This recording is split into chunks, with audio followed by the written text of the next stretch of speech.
Hey, can we talk about Javon Hargrave? Because you haven't been on the show since they signed Javon Hargrave. What did you think of that signing? It's a big swing. It's a big swing for a defensive tackle who had a breakout season at 29. Is going to be 30. There's a couple of things. One, I like the production. 11 sacks from an interior guy. Beautiful. Who was being rotated. He's not an every down guy. So his efficiency was off the charts. Off the charts. But he played in the 5-man front. Context. Right? He played in the 5-man front. Got one-on-ones. One-on-one? He perpetually got one-on-ones with rested reps. He played on the best D-line that he's ever played on in his entire career. Yeah. And to be honest with you, what took you so long? You're 30. You're 30 and you're just kind of emerging as a guy. We could be getting the guy who just had the best season of his career, and he may be coming down. Or he may just come back to earth, because honestly, like, he's averaged 5.5 sacks a season, including last year. So right. So I mean, and that was with him playing next to T.J. Watt in Pittsburgh. Like, he's a really good player, but he's not necessarily a perennial double-digit sack dude. He's not, and he could. And there could be a situation where he could regress to the mean. All I'm saying is that doesn't mean that he's not going to be productive. That doesn't mean that he's not going to be what we asked for. It just means that we paid a shit ton for it. A lot. And it came at the expense of Amenihue Ebukam, who combined for 9.5 sacks last year. So it's a bit of a wash right now. In terms of pass rushing. Yeah, right. Yeah. I will say this. I text you this. I'd be dying to see what DJ Jones and this guy's production are side by side. I just kind of feel like we got to upgrade DJ Jones. If I'm being real with you, I don't want to piss on the parade, man. Like, I ain't nobody. Yeah. I'm not trying to be some expert, but it's like, I looked at him and he didn't pop. Like, it didn't pop to me. And I feel like we won an off-season move. But for what he gives us, it's a big upgrade. It's a big upgrade. But have we seen production at that position that could help us along the way for much less money? Yes, we have. Yeah. And it just feels like an overcorrection from the Buckner mistake. They finally acknowledged, like, you know what? We should have kept Buckner. And that's the money that we gave him. Right.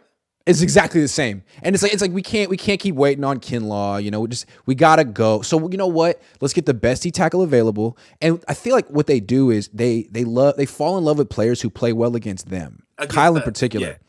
I mean, Hargrave played well against the Niners multiple times. Remember when they signed Quan Alexander a few years ago? Kyle was like, man, there was this one game where Quan had like 20 tackles to get. Like that, Kyle, and I get that. If you're on the same field as a guy, it leaves an impression. But I kind of feel like that's what happened here. Hargrave's good player, but he went against the Chiefs in the Super Bowl and did nothing. Like that, does this make the Niners Super Bowl favorites? No. I think that it does fill a spot.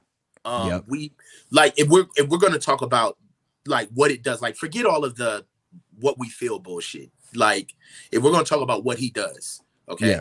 What he does is he's able to push the pocket from the inside, and he's able to help us with our pass rush on the outside. He can also shoot gaps. He's not just like Armstead, who he's not just a bulldozer. He can shoot gaps. Yeah. So he's really good. He's really good. Yeah. I don't want to sit here and talk. I mean, for the story of what we did, yes, it kind of doesn't make sense, but for what we actually need on the field, we ate a little bit of crow, and I'm glad we did it, because we had to admit that we tried to bring in Javon to cover up that DeForest Buckner blunder, and the football gods won. They said, no. You're going to have to pay. You're going to have to bring in a different Javon to fix this. Yeah. So they and what we're saying essentially they're spending $20 million on a player who's probably worth more like 16.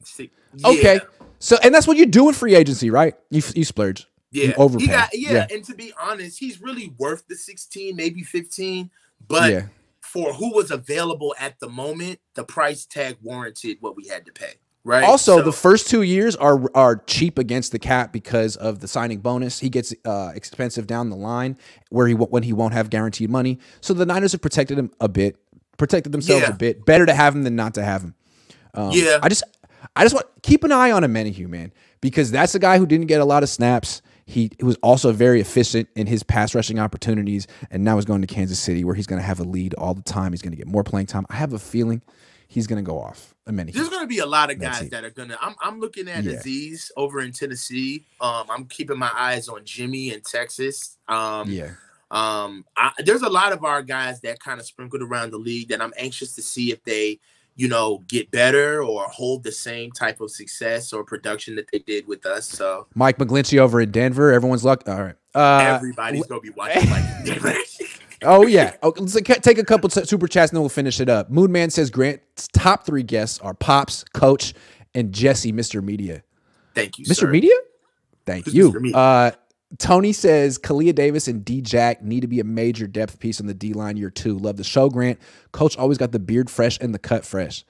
Meanwhile, you could tell I haven't gotten my fade touched up in about 2 weeks. Today, that's the goal, is to get touched up. CMC, Debo, Trey, Purdy, who's healthy to season end, says the resident Niner hater, Ramelia Sports Report. If I had to bet on that, damn, that's a tough one. He's going to say out of these, who's going to be healthy to the season's end? Yeah. I don't know.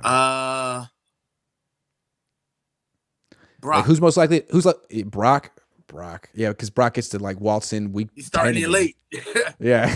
He gets to come to school late. Official B&A Music 88 says 8 running backs had over 255, 15 per game this year. 8! Good. Thank you. I like the fact that you went and looked, bro. Thank you. Thank you so much. CMC had 244, average 15.1 carries in SF and 14.1 in Carolina. I did the math without the KC game. All right, so he's right on the threshold. He's right on the threshold. Fair enough, but he does get a healthy amount of catches as well. What do you think Brock roommates will do in 2023? Ezekiel and Alfredo, right? Ezekiel and Alfredo. Those are the 2 projects on the offensive line. His roommates. Yeah, you can't. You can't big dog. You can't big time your guys you came up with. You can't do it. Camelot's Red and Gold says reported that Buckner wants to be traded to a contender. Would be something that the Niners could swing to trade him to get back and legitimize greatest D line. That's not going to happen. That would never happen, but it should. It really should.